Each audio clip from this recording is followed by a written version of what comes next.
اعوذ باللہ من الشیطان الرجیم بسم اللہ الرحمن الرحیم ایحب احدکم ان یأکل لحم اخیہ میتا فکرہتموہ صدق اللہ العظیم۔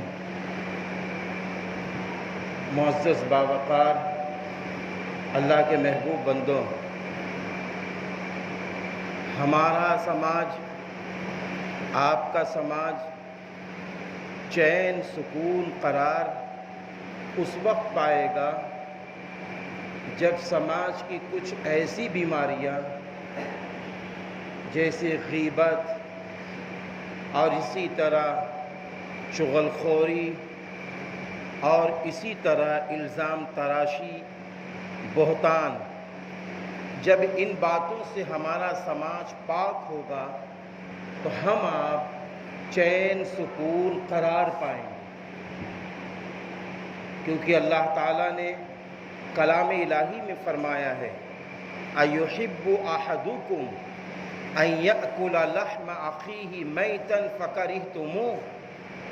کیا تم اس بات کو پسند کرو گے کہ غیبت کرنے کے بعد تم اپنے مردار سگے بھائی کا گوشت کھاؤ؟ تم اس کو ناپسند کرو گے؟ میرے بھائیوں،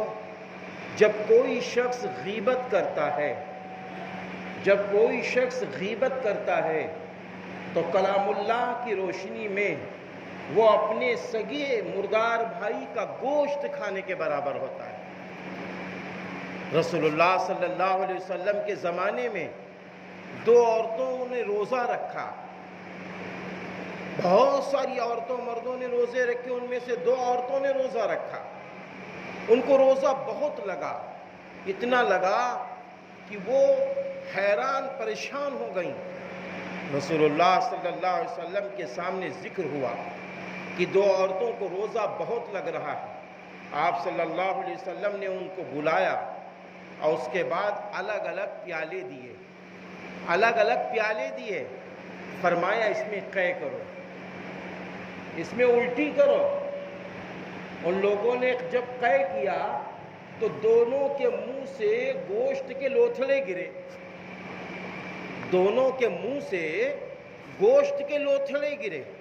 اور جب گوشت کے لوتھڑے گرے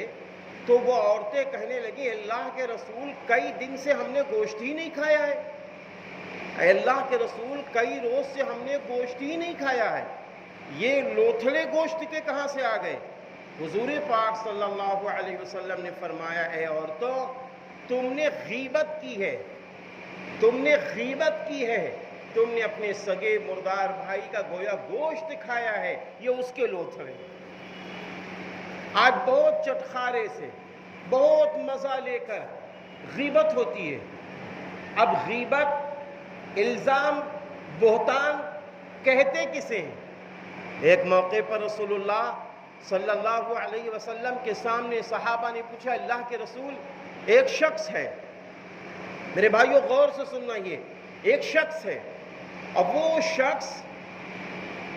بہت سارے عیبوں میں مبتلا ہے، اس کے پاس غلطیاں ہیں،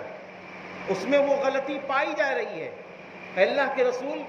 اگر اس کی غلطی کا ذکر اس کے پیٹھ پیچھے کروں، کیا یہ غیبت ہے؟ یہ چغل خوری ہے؟ رسول اللہ صلی اللہ علیہ وسلم نے فرمایا ارے یہی غیبت ہے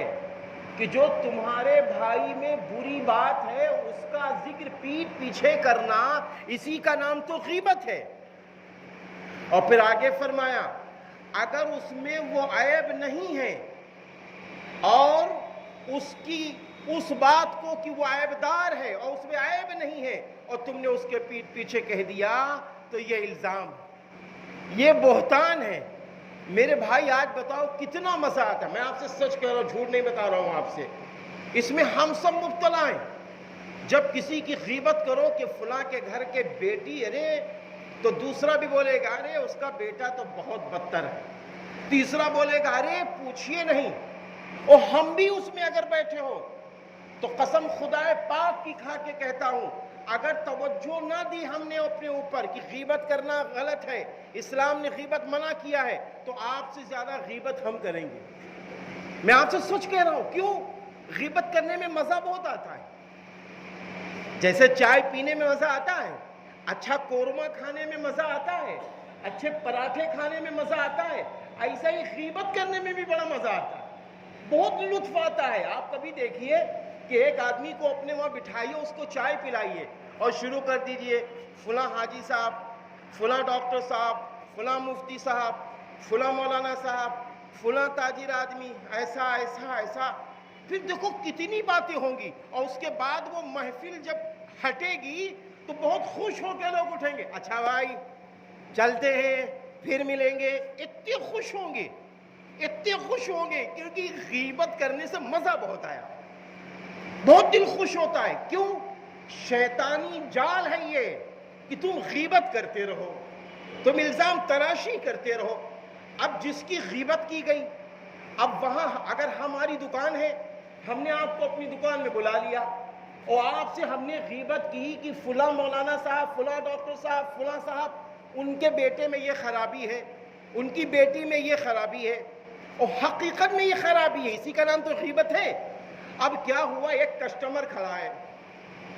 وہ کسٹمر سامان لے رہا ہے، آپ کو کیا معلوم کہ کسٹمر ان کا کتنا خاص ہے؟ وہی ڈاکٹر صاحب، وہی مولانا صاحب، وہی مفتی صاحب، اور وہی انجینئر صاحب، وہی دکاندار کا وہ کسٹمر کتنا خاص ہے، ہمیں آپ کو تو نہیں معلوم۔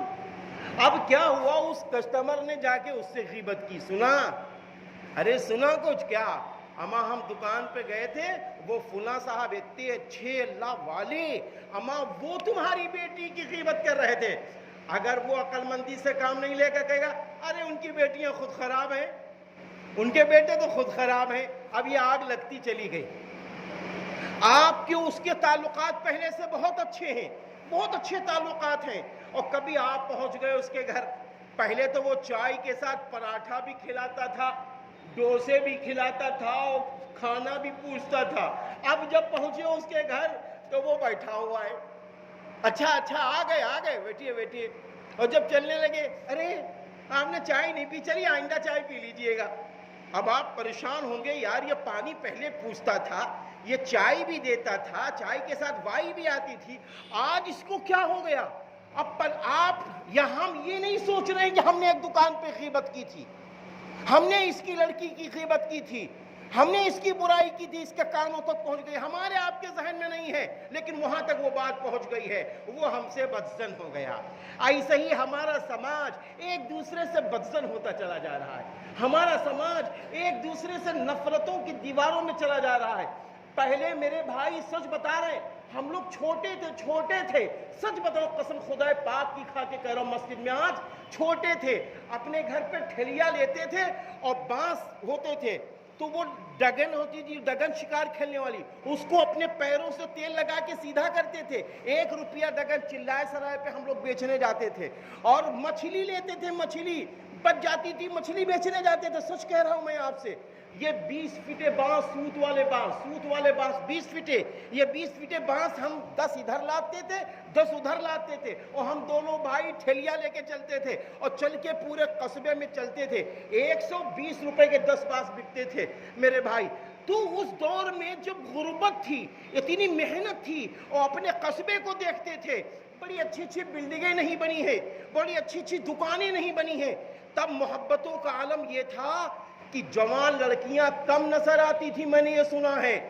جوان کنوارے لڑکے کم نظر آتے تھے، سب جلدی ایک دوسرے میں شادیاں ہوتی تھی، ایک دوسرے میں شادی، بھائی کی لڑکی بھائی کے گھر میں پہنچ گئی، میرے بھائی پڑوس کی لڑکی اور رشتہ داروں میں پہنچ گئی، ایک دوسرے میں خوب شادیاں ہو رہی تھیں، اور ایک دوسرے میں خوشیاں پنپ رہی تھیں، ایک دوسرے میں ترقی ہو رہی تھی میرے بھائی، میں سچ کہہ رہا ہوں، اس ترقی کی بنیاد پر اور آپسی محبت کی بنیاد پر اللہ تعالیٰ نے دولت دے دی، کیونکہ حدیث پاک میں ہے صلہ رحمی کرو گے روزی بڑھے گی، صلہ رحمی کرو گے بری موت سے بچو گے، صلہ رحمی کرو گے اللہ تعالیٰ عمر بڑھا دے گا۔ یہ سب حدیث پاک میں موجود ہے۔ اب یہ صلہ رحمی ہو رہی تھی، آج خیر آباد ترقی پہ ہو گیا ماشاءاللہ، دکانیں بڑی بڑی بن گئی ہیں، شاندار دکانیں، جو لکھنؤ میں جائیے وہ دکانیں خیر آباد میں موجود ہیں، جو بلڈنگ آپ کو لکھنؤ میں ملیں گی وہ خیر آباد میں موجود ہیں، لیکن سب کے چہرے الگ الگ ہوتے نظر آ رہے ہیں، ایک دوسرے میں نفرتیں، ایک دوسرے میں عداوتیں،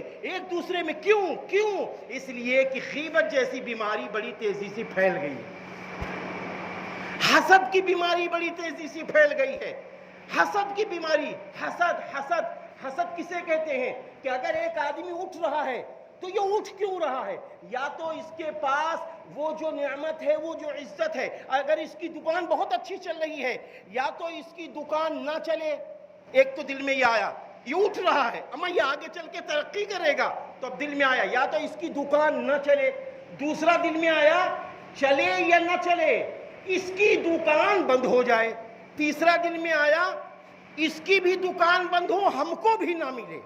اس کی بھی دکان بند ہو جائے ہم کو بھی نہ ملے، یہ حسد ہے۔ یہ حسد کی آگ بڑی تیزی سے پھیل رہی ہے میرے پیارے مسلمانوں۔ دیکھو اس کو ہم آپ ختم کریں گے، سماج کا ہر آدمی طے کر لے، جب کوئی کسی کی غیبت کرے تو بھائی دیکھو ایسا ہے، ہم آپ کی دکان پر آئے ہیں، آپ غیبت نہ کیجئے، اسلام نے اس کو ناپسند قرار دیا ہے۔ اللہ تعالیٰ نے کہا ہے اپنے سگے مردار بھائی کا گوشت کھانے کے برابر ہے، نہیں آؤ اتنی دیر میں ہم آپ ایک فیصلہ لے لیں۔ اے میرے بھائی سنو، ہمارے پڑوس میں ہیں 3 بیٹیاں ان کی ہیں، وہ بیچارہ غریب ہے، ایک لڑکی کی عمر ہو گئی 32 سال، آؤ ہم آپ معلوم کریں کسی کا بیٹا ہو ان کی بیٹی سے ان کی شادی کرا دیں۔ اے میرے بھائی، میرے پڑوس میں نوجوان لڑکے ہیں، ہم نے دیکھا دن بھر گھر میں پڑے رہتے ہیں، ان کے گھر میں لڑائیاں ہوتی ہیں۔ اے میرے بھائی، کہیں کسی نوکر کی ضرورت ہو، چلو اس بھائی کو ہم کہیں تم نہ آفیسر بنو، فی الحال نوکری ہی کر لو، چلو اس کو حلال روزی دلوا دو۔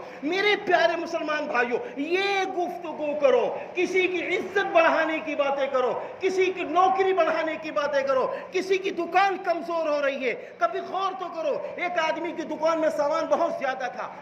زیادہ تھا اور اچانک سامان کم ہونے لگا۔ اگر اللہ نے آپ کو مال دیا ہے تو نکلو دیکھو، یا تمہارا سامان کم ہے، پتا چلے گا بیچارہ قرض دار ہو گیا ہے۔ کیوں ہو گیا؟ گھر میں بیماریاں آ گئی تھی، 2 لاکھ روپے اس میں لگ گئے، تو جو ہو سکے مدد کرو، لو تم مجھ سے یہ قرضہ لے لو، تم ہم کو 10-10 ہزار روپے دے دینا، اللہ نے مجھے دیا ہے، تم اپنی دکان آگے بڑھا لو۔ اے میرے بھائی، یہ خیر خواہی کے کام ہے، نماز پڑھنا فرض ہے، روزے سال میں رکھنا فرض ہے 1 ماہ، میرے بھائی حج کرنا صاحب حیثیت پر فرض ہے، اور سال کی زکوٰۃ نکالنا صاحب حیثیت پر فرض ہے، اسی طرح یہ سماجی ملی کام کرنا بھی فرض عین ہے۔ اللہ تعالیٰ میری بھی مدد فرمائے، ہمارے اور آپ کے سماج کو غیبت سے پاک کر دے، الزام تراشی سے پاک کر دے، بہتان سے پاک کر دے۔ جتنی دیر ہم غیبتیں کریں اللہ اتنی دیر میں ذکر کرنے والا بنا دے، اللہ اسلام کی روشنی میں چلنے والا بنا دے، اللہ تعالیٰ ایک دوسرے کو آگے بڑھانے والا بنا دے، اللہ تعالیٰ ایک دوسرے کی بیٹیوں کو ترقی کی راہ پہ لانے والا بنا دے، اللہ ایک دوسرے کے جو ہمارے بوڑھے لوگ ہیں، کبھی ایسا ہوگا، آخری بات میرے بھائیوں، کبھی ایسا ہوگا کہ ایک بوڑھے میاں ہے، 4 بچوں کو پالا، لیکن بیچارے بچوں کی تربیت نہیں کر پائے، بچوں کی تربیت نہیں کر پائے، آج وہ بچے اپنے باپ کو مار رہے ہیں، 4 بچے علاج نہیں کرا رہے ہیں، 4 بچے اپنے باپ کے ساتھ اچھا برتاؤ نہیں کر رہے، ہمیں پتہ چل جائے اور وہ کسٹمر بن کے میرے پاس آ جائے، بہت بڑا دعوت کا کام ہے یہ، ہمیں پتہ چل جائے وہی 4 بچوں میں ایک بچہ یہ بھی ہے، ایک بچہ یہ ہے، تو پھر کیا کرو؟ اگر آپ کے پاس موقع ہو تو جلدی سے 1 کپ چائے منگا لو، اس کو پلاؤ اور اس کے بعد حکمت سے کہو، اے یار ہماری امی ہیں، ہم لوگ ماشاءاللہ اپنی امی کی بہت خدمت کرتے ہیں، ابا ہیں ابا کی بہت خدمت کرتے ہیں، امی ابا کی دعا لے کے چلتے ہیں، ہمارا کاروبار آگے بڑھ گیا ماشاءاللہ۔ حدیث میں ہے ماں باپ کی دعا ماں باپ کی بد دعا دونوں لگتی ہے، بس یہ 2-4 باتیں کر دو، اس کا ذہن بنا دو کہ ماں باپ کی دعائیں کام آتی ہیں، ہو سکتا ہے یہ جا کے اپنے ماں باپ کا فرما بردار بن جائے اور اس بوڑھے کا بہترین بڑھاپا گزر جائے، دونوں کی آخرت بن جائے گی۔ ایسے کام ہم آپ کر گزرے۔ وآخر دعوانا ان الحمدللہ رب العالمین۔ سنتیں پڑھیں۔